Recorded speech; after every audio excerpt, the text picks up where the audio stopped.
Parliament సమావేశాల సమయంలో రాహుల్ గాంధీతో ప్రతిసారి బీజేపీ ఓ ఆట ఆడుకుంటుంది. కానీ ఈసారి రోల్స్ మారిపోయాయి. బీజేపీతో రాహులే ఆడుకుంటున్నారు. ఆయన లేవనెత్తే అంశాలకు బీజేపీకి వివరణ ఇవ్వడానికే సమయం సరిపోతుంది. పార్లమెంట్ సమావేశాల్లో రాహుల్ గాంధీ గతంలో కంటే భిన్నమైన అత్యంత దూకుడుగా ఉండే వ్యూహాన్ని అనుసరిస్తున్నారు. ఈ దూకుడును ఊహించలేకపోయిన బీజేపీ గట్టిగా సమాధానం ఇవ్వలేకపోతోంది. మాజీ ఆర్మీ చీఫ్ ఎంఎం నరవణే రాసిన పుస్తకాన్ని సభలో ప్రదర్శించి ఆయన ప్రభుత్వానికి ఒక్కసారిగా షాక్ ఇచ్చారు.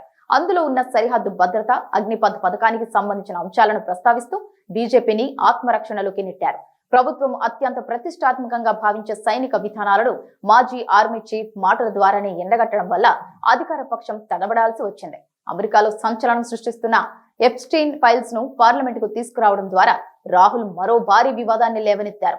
అధికారిక సమాచారాన్ని, అంతర్జాతీయ పరిణామాలను దేశీయ రాజకీయాలకు అనుసంధానిస్తూ కేంద్ర మంత్రులపై ఆరోపణలు సంధించారు.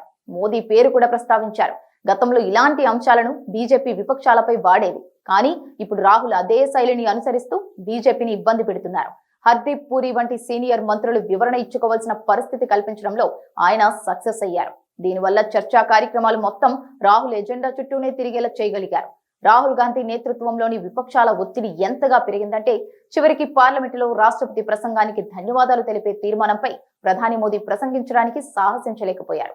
స్పీకర్ స్వయంగా కొన్ని సంచలన నిర్ణయాలు తీసుకోవడం, విపక్షాల పట్టుబట్టడం వల్ల సభలో ప్రతిష్టంభన ఏర్పడింది. ముఖ్యంగా రాహుల్ గాంధీ వేస్తున్న ప్రశ్నలకు సమాధానం చెప్పలేక బీజేపీ తన వ్యూహాలను మార్చుకోవాల్సి వస్తోంది. గతంలో రాహుల్ ను తక్కువ అంచనా వేసిన బీజేపీ ఇప్పుడు ఆయన పార్లమెంటరీ పట్టును చూసి డిఫెన్స్ లో పడిందని జాతీయ రాజకీయ విశ్లేషకులు అభిప్రాయపడుతున్నారు. స్పీకర్ పై అవిశ్వాస తీర్మానం పెట్టడం ద్వారా బీజేపీని రాహుల్ మరింత ఒత్తిడిలోకి నెట్టేశారు. ఈసారి పార్లమెంటులో రాహుల్ గాంధీని ఎదుర్కోవడంలో బీజేపీ కేడర్, మంత్రులు తడబడుతున్నట్లు స్పష్టంగా కనిపిస్తోంది. గతంలో రాహుల్ చేసే విమర్శలను పప్పు అని కొట్టిపారేసేవారు. ఇప్పుడు ఆయన అడిగే ప్రశ్నలకు లోతైన వివరణ ఇవ్వక తప్పని పరిస్థితి ఏర్పడింది. ఆయన ఎప్పుడు ఏ పుస్తకాన్ని ప్రదర్శిస్తారో, ఏ అంతర్జాతీయ వివాదాన్ని తెరపైకి తెస్తారోనన్న ఆందోళన అధికార పక్షంలో కనిపిస్తోంది. పార్లమెంటు సమావేశాల నిర్వహణలో కేంద్రాన్ని ముప్పు తిప్పలు పెడుతూ విపక్ష నేతగా తన నాయకత్వ పటిమను రాహుల్ నిరూపించుకుంటున్నారు. రాహుల్ గాంధీ ప్రస్తావిస్తున్న అంశాలు మంచివో చెడ్డవో కానీ ప్రభుత్వంపై మాత్రం పైచేయి సాధించగలుగుతున్నారు. ఆయన రాజకీయాల్లో వచ్చిన ఈ మార్పు కాంగ్రెస్ శ్రేణుల్లో నూతనోత్సాహాన్ని నింపగా బీజేపీకి మాత్రం ఇది ఒక పెద్ద సవాల్గా మారింది.